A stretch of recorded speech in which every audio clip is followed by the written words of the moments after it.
Bonsoir à tous les quatre. Bienvenue dans cette rencontre autour du handicap et visibilité. Je vous présente. Donc, on a avec nous aujourd'hui Madame Atiqa Al-Mamri, présidente de la Fondation algérienne des personnes handicapées à Alger. Bonjour Madame.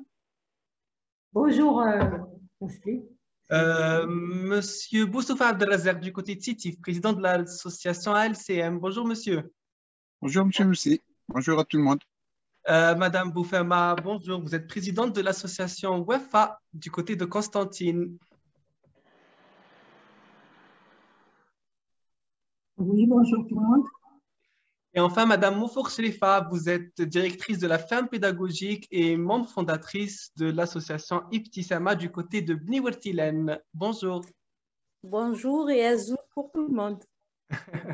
Donc aujourd'hui, on se rencontre autour de la question du handicap et de la visibilité des personnes handicapées dans les médias ou sur les réseaux sociaux. Alors récemment, il y a eu la journée internationale des personnes handicapées qui a été célébrée et largement célébrée en Algérie. Quelle est l'activité que vous avez réalisée dans le cadre de cette journée et pourquoi cette activité? Madame Mofour, on commence par vous. Pour l'association Ibtissama, c'est une habitude de célébrer cette journée internationale des personnes en situation de handicap.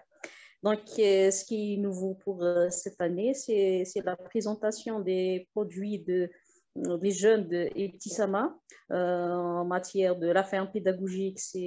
D'abord, c'est une continuation le projet Ferme Cunicole pour les personnes handicapées. C'est pour dire qu'on est là. J'ai même après, je saurai, continue et sur place. On a présenté aussi notre activité, c'est commencé récemment, c'est le conditionnement des produits agricoles, tels que la fibre séchée. Donc, on a dit pour les gens, les personnes handicapées, ce n'est pas juste pour fuiter, pour danser ou bien chanter, mais ils sont là, ils sont productifs, ils sont comme le reste des citoyens de Beni Wertilen et de toute l'Algérie. Allah Ibarak. On reste dans la même wilaya, on va du côté de Sitif. Monsieur Boussoufa, alors, la journée internationale du handicap, comment on l'a fêté de votre côté? De notre côté, c'était en partenariat avec la DAS. Donc, il y a eu la journée elle a été célébrée par la DAS et le wali de Sitif. On a été sur les lieux, on a participé avec un téléfilm. Et la distribution des chaises, etc. Donc, ça a coïncidé en même temps avec un plateau sur la radio de Sitif qui a été organisé, enfin, qui a été programmé déjà bien avant. Et donc, on a participé à ce plateau qui a duré 2 heures et on a plaidoyé sur les soucis de l'handicap en général. Donc, on force pour cette journée du côté de Sitif. Du côté d'Alger, Madame Al-Mamri, au niveau de la fédération. Alors, en tout cas, bonjour tout le monde. Voilà, la fédération a organisé le 6 décembre un séminaire sur la contribution de la société civile dans la prise en compte des personnes handicapées dans les politiques publiques de l'État, donc cas de la fédération. Donc, nous avons un peu déroulé tous les plaidoyers qu'on a fait durant ces années et quel a été le résultat. Donc, on est un peu remonté loin, juste quelques victoires. Nous avons contribué à la carte nationale d'handicapés. Nous avons contribué à la pension. Donc, on s'était disputé, c'était 1500, après 2000, après, bon. En tout cas, avec les responsables du ministère des Affaires sociales à l'époque. L'éducation à l'hôpital, on l'a fait avec le professeur Grango, donc nous avons aussi fait un plaidoyer auprès du ministère de l'Éducation et grâce à ça, il y a une loi qui permet aux enfants qui sont hospitalisés en longue durée d'avoir accès à l'éducation. Les dernières, c'était surtout le remboursement des sondes pour l'autosondage. Il y a eu ça. Il y a eu aussi, enfin, il y a eu, j'ai pas ma communication. En tous les cas, nous, on a, ah oui, la loi 0209, nous avons été à la PN, on a fait du lobbying, on a attrapé des députés, on a participé quand la loi a été débattue. Et il y a deux grandes associations, la Fédération des sourds et la Fédération des inadaptés mentaux, nous avaient dit c'est une loi pour les handicapés moteurs.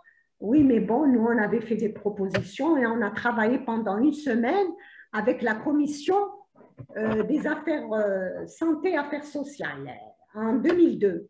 Donc, dans ce séminaire, on voulait démontrer toute l'utilité de la société civile pour faire avancer les droits des citoyens, en particulier ceux qui n'ont pas les mêmes chances, hein. C'est les personnes qui sont limitées dans leur participation sociale, c'est-à-dire les personnes handicapées. Très bien. Donc, ça a été une occasion pour nous. Voilà. Excellent, excellent, Madame El Mamri. Limité, hein. Très bien. Madame Boufama, déjà, j'aimerais vous féliciter pour le prix que vous avez reçu dans le cadre de la journée internationale du volontariat. Félicitations pour cette reconnaissance. Félicitations. Vraiment, nous sommes fiers de cette récompense. Et de votre côté, comment vous avez célébré cette journée? Pour la célébration de la journée du 3 décembre, nous avons préparé ça sur 2 temps. Donc, la veille, le 2 décembre, comme vient d'annoncer M. Boussoufa, on avait organisé ça en collaboration avec la DAS de Constantine. Donc, il y avait l'ouverture d'un nouveau centre au niveau de Constantine et nous avons organisé cette journée avec une petite exposition au niveau de ce centre, avec tous les travaux des enfants et des jeunes pris en charge au niveau de notre centre. On a eu l'opportunité justement de rencontrer la télévision algérienne et la presse au niveau de cette exposition. La télévision nous a accompagnés sur place au niveau du centre. Et on a eu droit à un petit passage sur le journal télévisé de 8 heures le même jour, le 2 décembre. Et ça a été pour nous, c'est-à-dire une très bonne opportunité justement pour faire valoir le travail que nous sommes en train de faire. Ça pour le 2. Donc le 3, c'était le férié, c'était le vendredi. Et le 4, nous avons organisé, on a été invité par la direction de la culture de Constantine. Et il y a eu un petit spectacle à l'honneur de nos enfants et le lancement de la nouvelle année 2021-2022, le lancement des ateliers avec les jeunes du centre. Et nous avons programmé justement les journées les horaires des ateliers auxquels vont participer et bénéficier les jeunes du centre. Voilà pour le 3 décembre. À travers le territoire national, plusieurs célébrations, plusieurs événements avec à la fois un travail du terrain et du lobbying au plus proche des décideurs au niveau national. Ma deuxième question, c'est par rapport à cette visibilité-là. On le voit très bien à travers vos réseaux sociaux, à travers vos activités, particulièrement vos adhérents, vos membres, vos élèves, ceux qui vous suivent, qui sont en situation de handicap, produisent énormément, que ce soit des œuvres artistiques, que ce soit des pièces de théâtre, que ce soit du sport, dans le cadre du handisport. Et c'est très visible, c'est-à-dire quand on sait que c'est une peinture ou là, quand on sait que quand on voit que c'est un sport, que c'est un sportif qui est en situation de handicap, on est sensibilisé à la thématique. Et je me suis posé la question, selon vous, quel médium, quel est l'outil que vous utilisez pour faire valoir les activités que ces personnes-là réalisent? Nous donner un exemple et nous expliquer l'importance de la visibilité de ces œuvres-là réalisées par des personnes en situation de handicap. À vous la parole. Qui veut prendre la parole? C'est Allez, parole ou la... Monsieur Boussoufa, si vous avez pris la parole, la parole est à vous. Ok, ok. Si tout le monde me permet, bien sûr. Allez-y. Oui, bien Dites-nous. sûr. Ok, Ok. Donc, Monsieur Mousli, mesdames, moi, je porte deux casquettes, c'est-à-dire la casquette de l'ASIM et la casquette du collectif des associations locales Dr Saadawi Arabe de Sétif. Maintenant, je veux parler globalement, c'est-à-dire parce que quand je porte la casquette du collectif, le collectif est encore, en moi, il y a 8 associations jusqu'à présent, le collectif.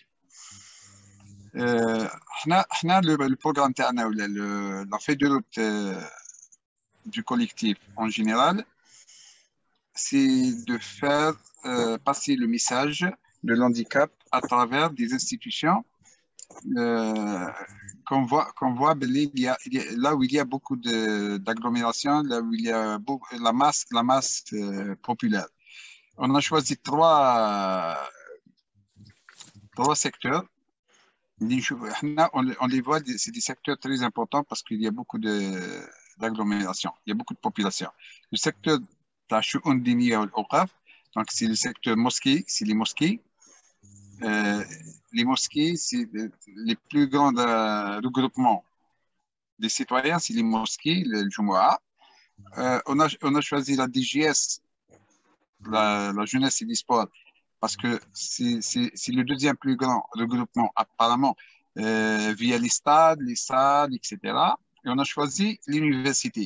L'université pour sensibiliser les étudiants qui sont, pour nous, ils sont l'avenir du pays. Donc, durant cette année, on a beaucoup travaillé sur cette sensibilisation. Donc, on a fait des rencontres de sensibilisation dans les 4 coins de Sétif, de la wilaya de Sétif, pour sensibiliser les gens sur l'handicap et l'handicapé. Dans le titre, on veut notre dignité, c'est-à-dire la sensibilisation, c'est digne, je le suis. Moi, je suis digne. Moi, je suis digne بعقلي كما الناس كامل. Et après tout ça, alhamdoulilah, on a terminé la campagne de sensibilisation avec les mosquées, avec la jeunesse et le sport, mais encore les universités.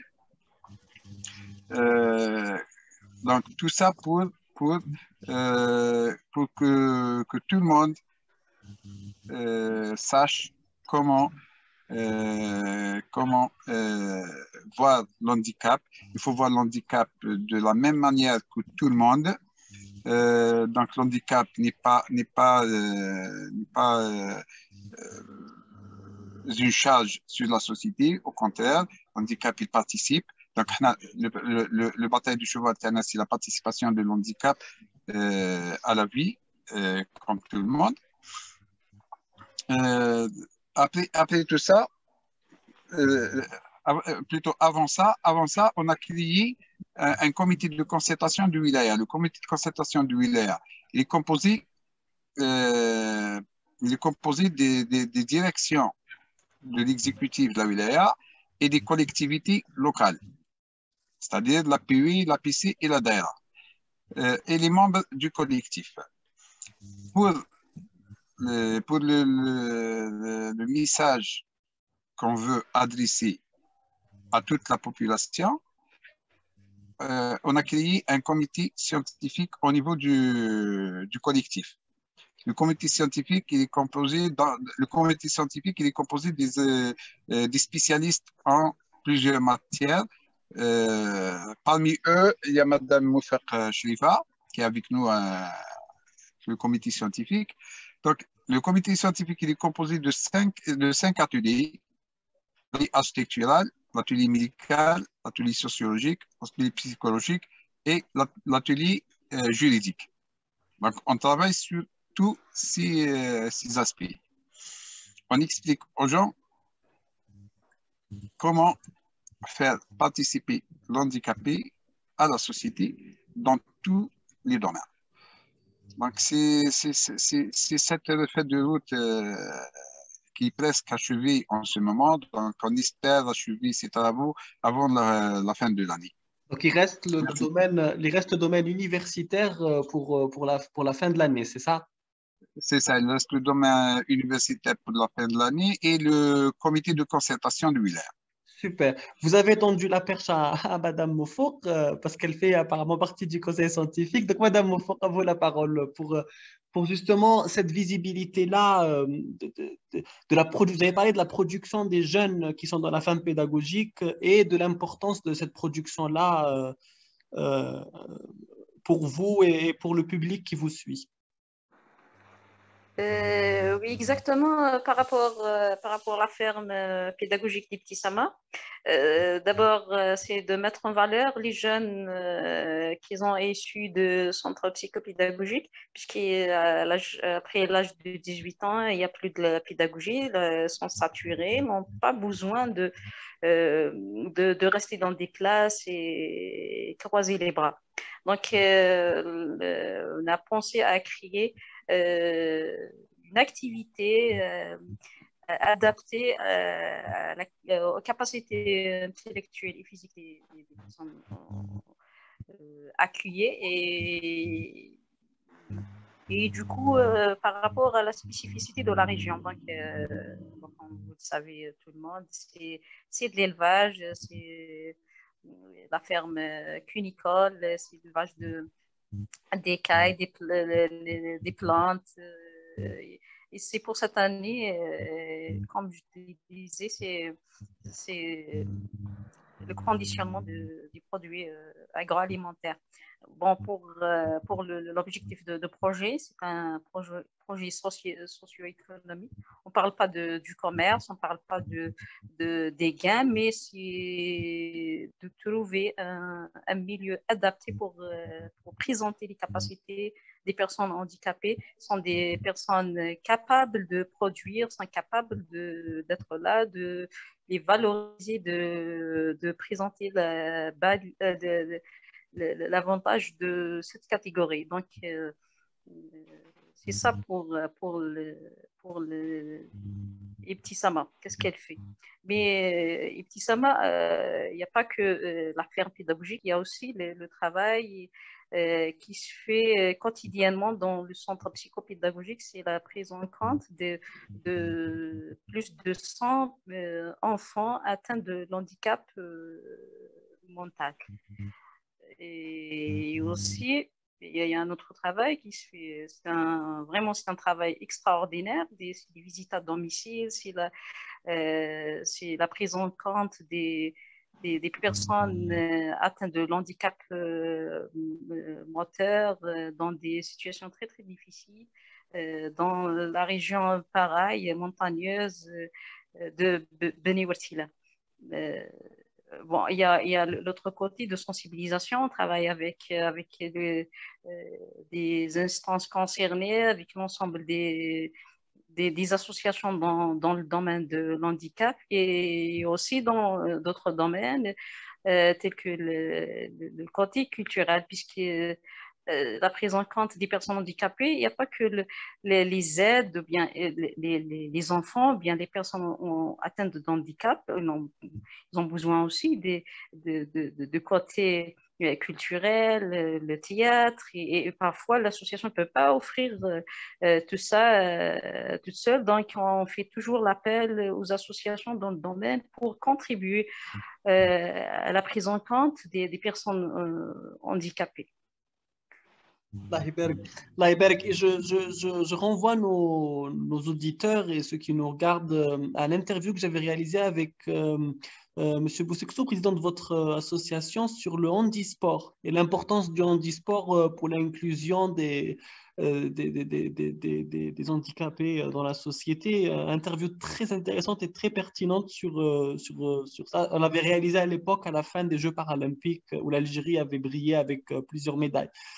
Merci Madame Moufok. Madame El Mamri. Pardon, si oui. je peux rajouter Oui, quelque chose sûr.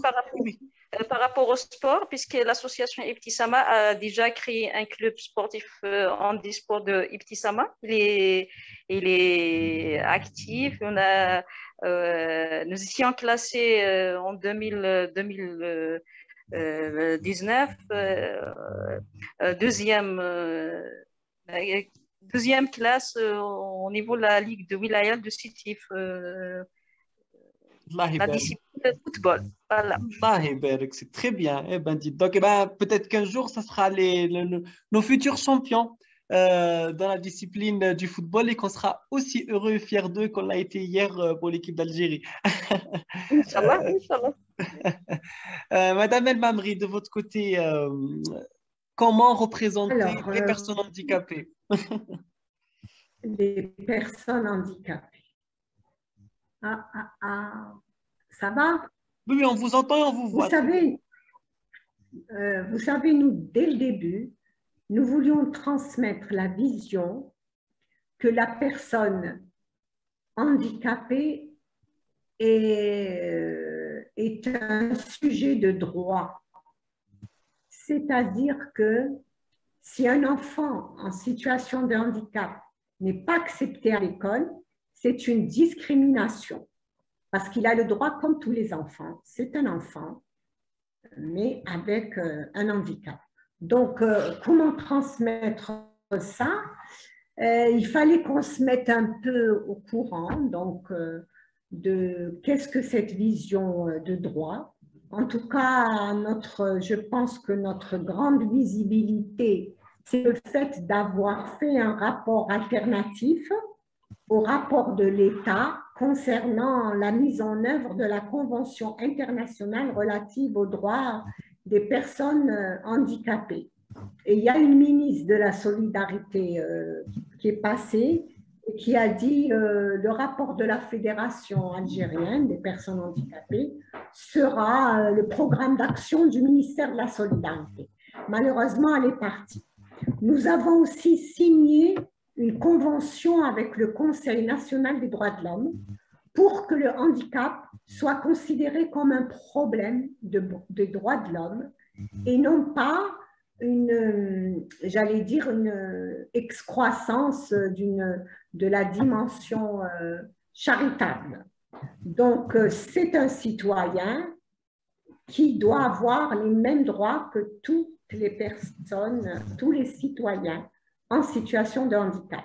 Maintenant, dans les activités, paradoxalement, moi je pense que l'action qui a le plus sensibilisé et qui a donné beaucoup de visibilité, c'est le camp de vacances. D'accord. Donc chaque année, nous organisons un camp de vacances mixte. Donc, c'est garçons et filles, même des personnes très lourdes, en chaise roulante électrique. D'ailleurs, on sélectionne celles qui ont très peu le moyen d'aller à la plage. C'est les personnes, disons, en chaise roulante et toutes les personnes. Même nous avons eu des personnes qui ont un retard mental. Et donc, on y va chaque année, donc c'est à Clichy. Et paradoxalement, il y a eu plein de relations qui se sont établies avec les commerçants, les vacanciers, qui ont vu que les personnes handicapées étaient des personnes qu'elles pouvaient discuter avec elles, qu'elles pouvaient nager ensemble. Et même, nous remarquons d'année en année qu'il y a des commerces de leurs propres chefs qui mettent l'accessibilité. Parce qu'on devient des clients. On devient des clients. Par la force des choses. Dans ce cadre, dans ce cadre, nous avons édité avec le Centre national de l'ingénierie de la construction qui se trouve en face du ministère de la Solidarité et qui est un département, enfin, du ministère du Logement. Nous avons édité un petit guide qui est très simple, accessible. Nous avons toujours sous le thème de l'accessibilité. Nous avons fait quand même 4 séminaires, donc Al-Bayad, Djelfa, Tlemcen, le 4e, j'ai oublié, va m'en vouloir. En tout cas, il y a eu 4 séminaires et quand même, on a rassemblé toutes les institutions locales qui sont venues. Il y a eu la police, la gendarmerie, il y a eu le conseil des architectes, le CNOA, le syndicat des architectes et tous les ministères, enfin les représentations déconcentrées des ministères. Donc, nous avons quand même sensibilisé. Moi, je pense que maintenant, il y a cette vision de droit de l'homme qui fait son chemin. Et comme l'a dit M. Boussoufa, excusez-moi, M. Boussoufa, c'est la première chose, c'est la dignité des personnes. Comme tout le monde, nous sommes des citoyens. Nous revendiquons cette dignité qui nous permet de participer avec tout. Toujours par rapport à la visibilité, nous avons fait des rapports, et donc des rapports et des propositions sur l'accès à l'éducation des personnes handicapées. Nous sommes en contact un peu avec des organisations au Canada, en France, pour voir, on ne va pas se regarder dans une glace, on se remet en cause et on essaye d'être aux standards internationaux. Parce que, bon, les concepts sur lesquels disons, s'adosse, c'est la Convention. Parce qu'on se disait, mais qu'est-ce qu'on va revendiquer? Faut-il revendiquer l'éducation? Faut-il revendiquer la pension? Et en fin de compte, on a compris qu'il fallait revendiquer la participation sociale avec tout le monde, parmi tout le monde, loin des ghettos qui au contraire, nous marginalisent encore plus. Il y a plein de ghettos qu'il faut détruire. Et voilà un peu dans quel sens nous menons nos actions. Pour le prochain programme d'action, puisque nous allons renouveler notre mandat, Inch'Allah, à la fédération. Cette fois-ci, on a quand même rassemblé 35 associations de parents d'enfants autistes. Pourquoi on les a rassemblés? Non pas pour travailler à leur place et défendre les droits à leur place, mais pour défendre le droit de tous. Il y a même des associations de parents d'enfants trisomiques, d'inadaptés mentaux, pour dire que les droits sont communs à tous. C'est la prise en charge, la méthodologie qui diffère, c'est l'aménagement des lieux qui diffèrent par rapport à une situation de handicap et à une autre. Donc voilà, on va beaucoup, puisqu'on a quand même la visibilité aussi qui a donné, enfin, l'action qui a donné beaucoup de visibilité à la fédération, c'est la convention avec le ministère de la Santé qui nous a permis de créer j'espère que, bon, c'est-à-dire que c'est un centre de neurodéveloppement qui prend en charge tous les bébés asphyxiés à la naissance suite à une césarienne qui ne s'est mal passée. On a des coupures avec vous, Madame El-Mamri, ça se coupe. Mais ce n'est pas nous qui allons. Ouais, un peu, oui, c'est un peu instable. Mais le message est là. Disons que ce centre de neuro... et maintenant, vous m'entendez? Oui, très bien, très bien. Maintenant, Je termine avec le centre de neurodéveloppement. Allez-y.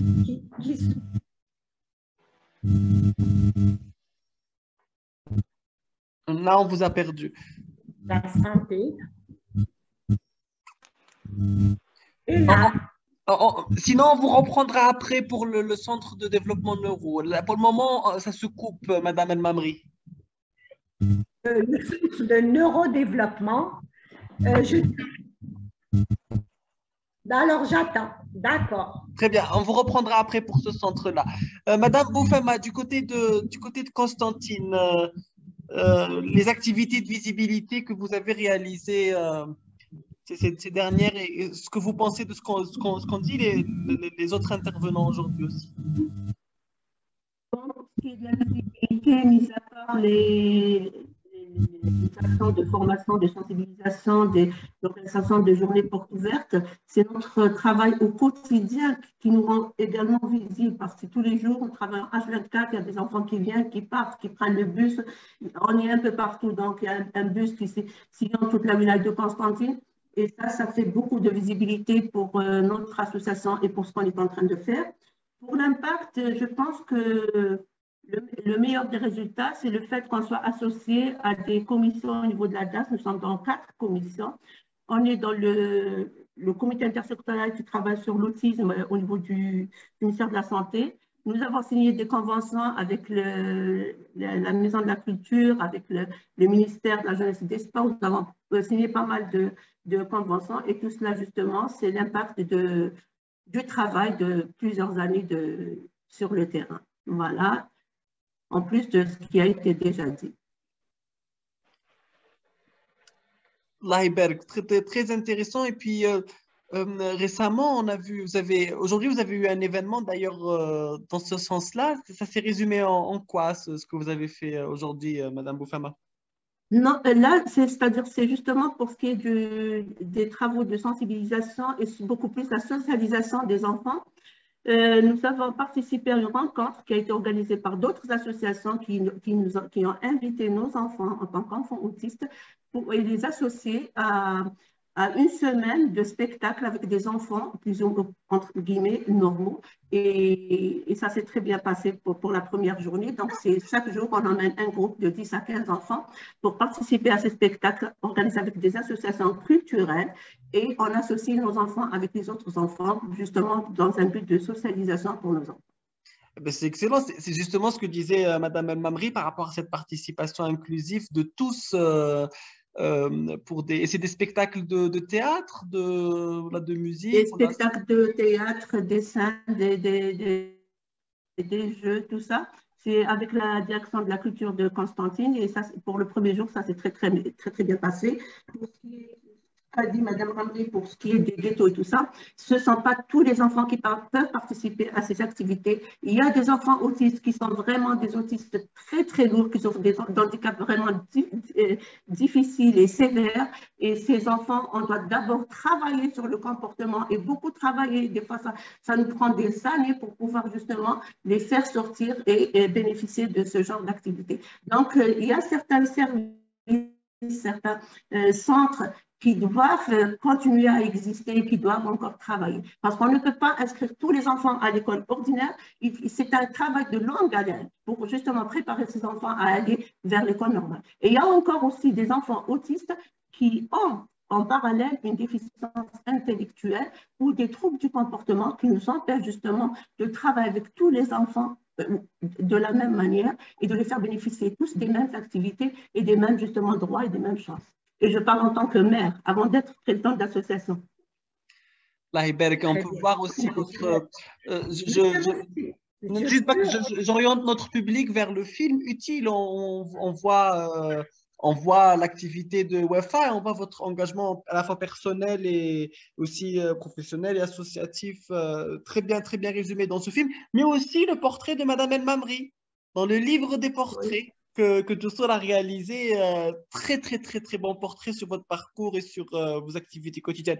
Madame Amari, vous voulez réagir? Bien sûr, allez-y. Le but, c'est de débattre. Je suis très contente, Madame Boufama. Je suis sereine avec vous parce que je suis contente que vous ayez cette vision. Pourquoi? Parce qu'en ce moment, vous savez, nous, on est complètement, c'est vous les experts dans le domaine du handicap mental et de l'autisme. Nous, c'est vraiment défendre les droits de tous, nous battre pour qu'il y ait une participation, oui. Parce qu'autour de moi, je suis contente d'évoquer cette question avec vous.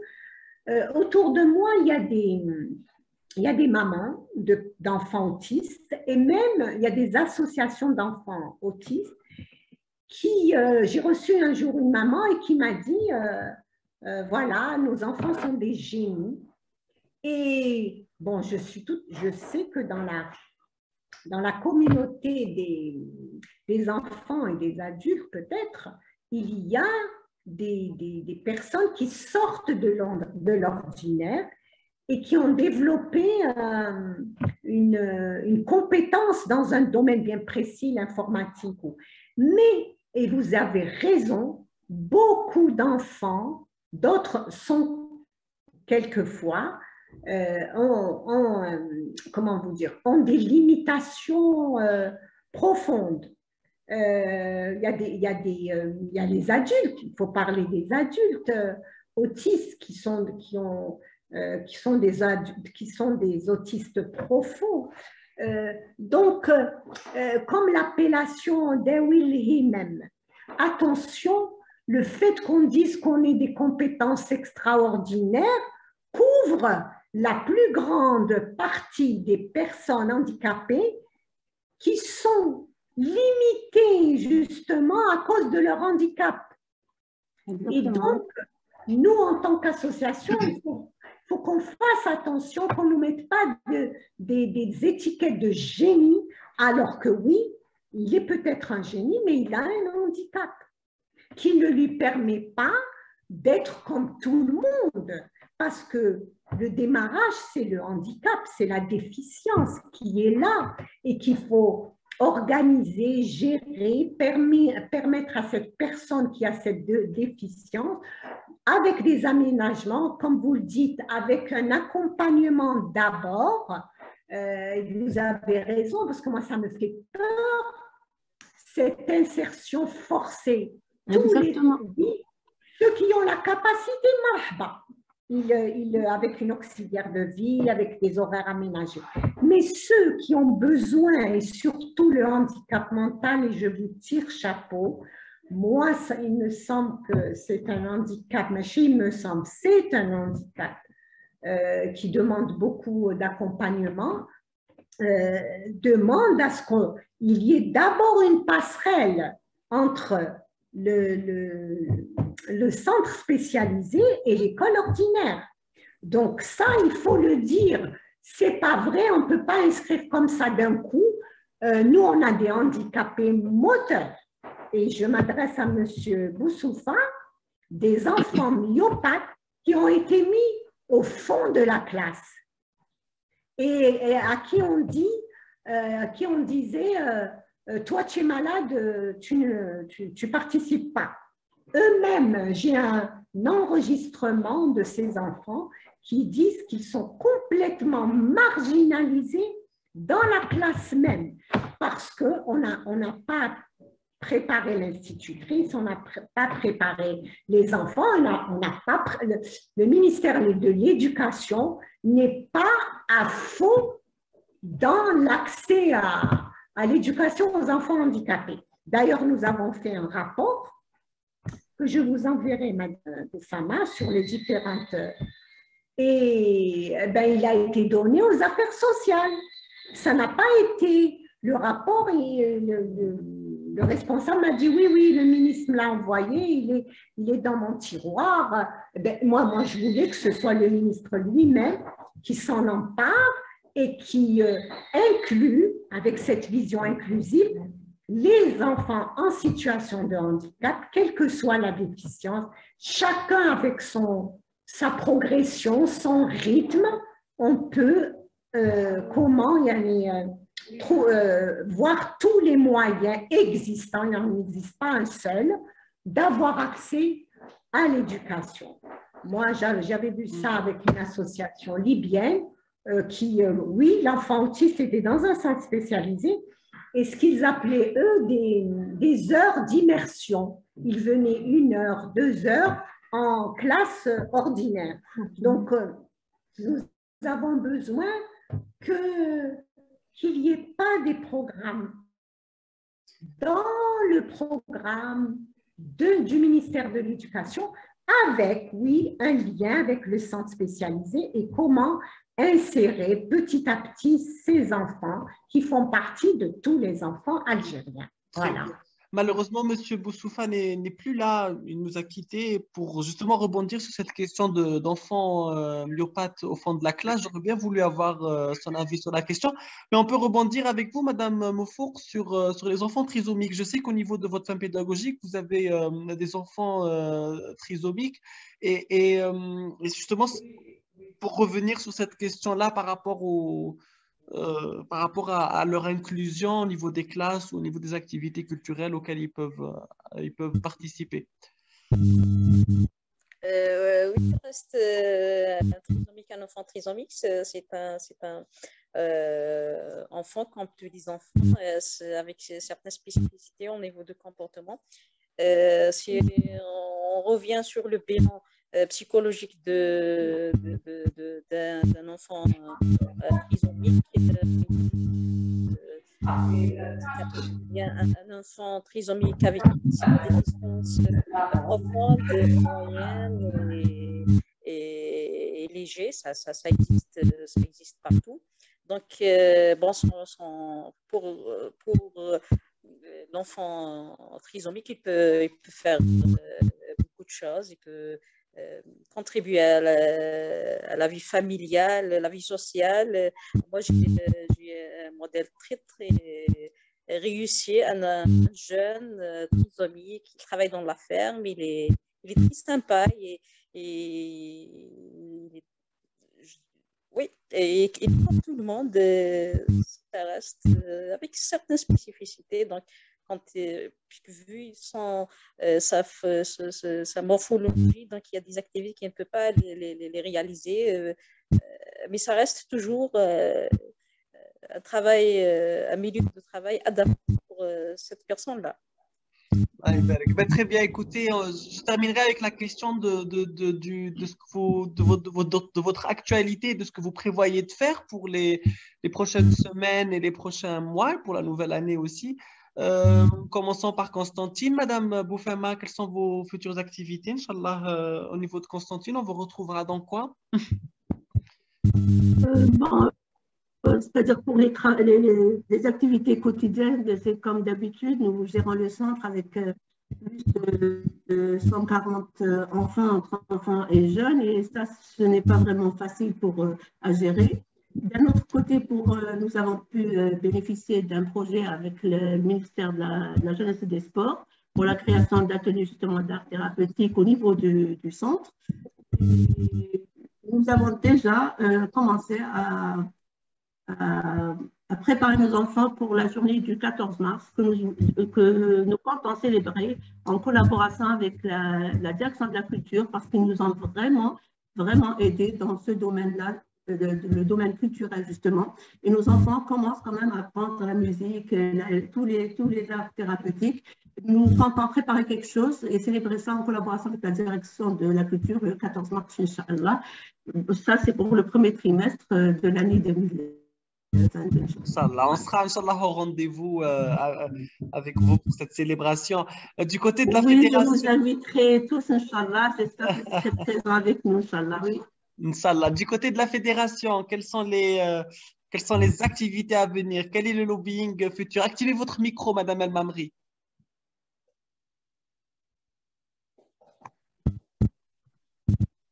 Quel est votre futur cheval de bataille, j'ai envie de dire? Alors, pour nous, c'est que les associations qui ont créé des centres, puissent être reconnues comme faisant partie du système éducatif national global, que ce ne sont pas des associations à part, pourquoi est-ce qu'on reconnaît des associations qui donnent des cours ou des écoles qui sont reconnues, mais il faut que cette question d'être à part disparaisse, qu'on fasse partie, qu'elle fasse partie de ce système éducatif qui prend en charge des milliers d'enfants, mais dont on ne parle pas. Donc, deuxièmement, la démultiplication du centre de neurodéveloppement de Bab Hassan, parce que bon, nous, c'est de 0 à 3 ans, mais le parcours est long pour les enfants IMC, donc infirmoteurs d'origine cérébrale, pour qu'ils aient dans un même lieu tous les soins d'appareillage, de rééducation dans un même lieu, et non pas courir de tous les côtés, et puis les parents n'en peuvent plus et s'arrêtent. Il y a aussi le renforcement des capacités des associations dans cette vision de droit. Je demande mes droits en tant que citoyen et non pas, je ne vais pas demander à un directeur, je vais lui dire Mskin, eh ben non. Je lui dis que dans la Constitution, et même l'Algérie a ratifié la Convention internationale, c'est son droit, bien sûr, comme l'a dit Madame Boufama, ceux qui ont les capacités et les moyens d'apprendre à égalité de chance avec les autres. Pour les autres, c'est un processus plus long pour arriver à cette fameuse inclusion dont on parle, mais qui est quand même assez difficile à réaliser pour certaines situations de handicap. Il y a aussi le fait de travailler localement dans les programmes locaux, dans les programmes de développement locaux des wilayas et des APC pour la prise en compte, là c'est le grand plaidoyer, des personnes handicapées dans les programmes locaux de développement. Par exemple, s'il y a une wilaya qui a un programme de bâtir des logements, des commerces, qu'il y ait la prise en compte de l'accessibilité déjà sur plan dans ces programmes.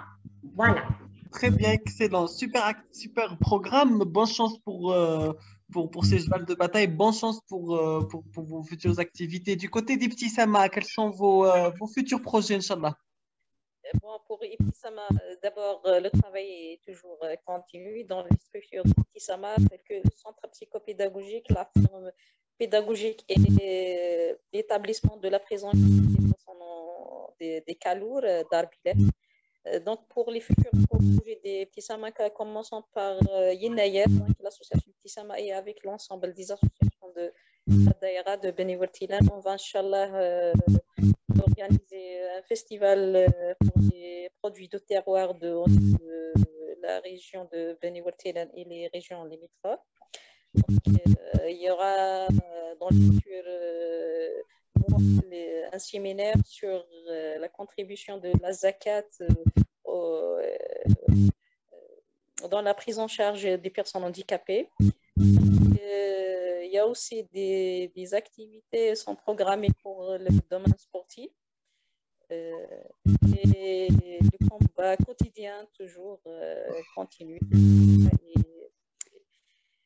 Et voilà.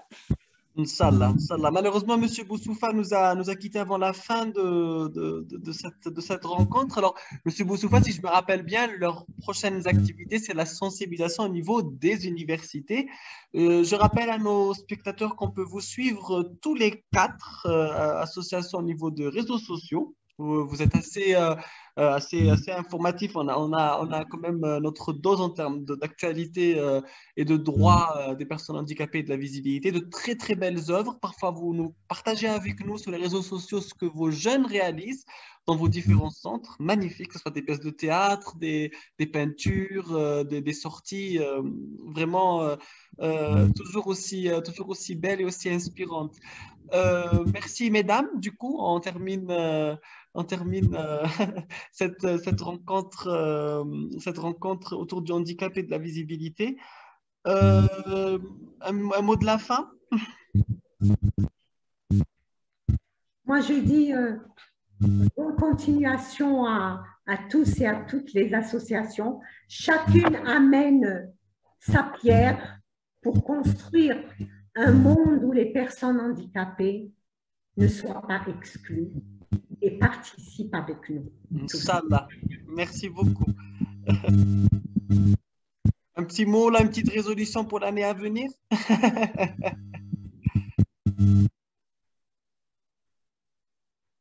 Que ce soit... Voilà, parce que ce n'est du tout pas facile ce qu'on est en train de faire et gérer la vie d'un seul handicapé, ce n'est pas une chose facile. On a bien l'occasion de gérer tout un centre et essayer d'aider des centaines de familles et arriver justement, comme vient de dire Madame Mamri, à acquérir les droits de nos enfants et les faire sortir des ténèbres dans lesquelles ils vivent. C'est tout ce qu'on demande. Amen. Salah. Madame Mofour, un petit mot pour clôturer de votre côté? Voilà, premièrement, je remercie Jussour à chaque fois qu'on revient vers les activités des associations pour valoriser l'utilité sociale des associations. Ce que je vais dire, voilà, association, surtout dans le domaine de handicap, c'est pas facile. Inch'Allah, Rabbi ya'tina al-quwa pour continuer. Merci. Inch'Allah. Merci mesdames, merci pour votre participation. Je rappelle à nos auditeurs et au public que vous pouvez nous suivre sur les réseaux sociaux, la page Facebook et l'Instagram de Jussour, et que nous serons demain en direct avec l'APIMC à Sétif pour un événement sur l'art et le handicap du côté de la maison de culture de Sétif. Donc, si vous passez par Sétif, mesdames, vous êtes les bienvenus pour cet événement. Et on dit à bientôt à nos auditeurs le mois de janvier, Inch'Allah, pour un autre sujet et d'autres actualités associatives. Au revoir, mesdames. Au revoir, merci Faudel. Au revoir.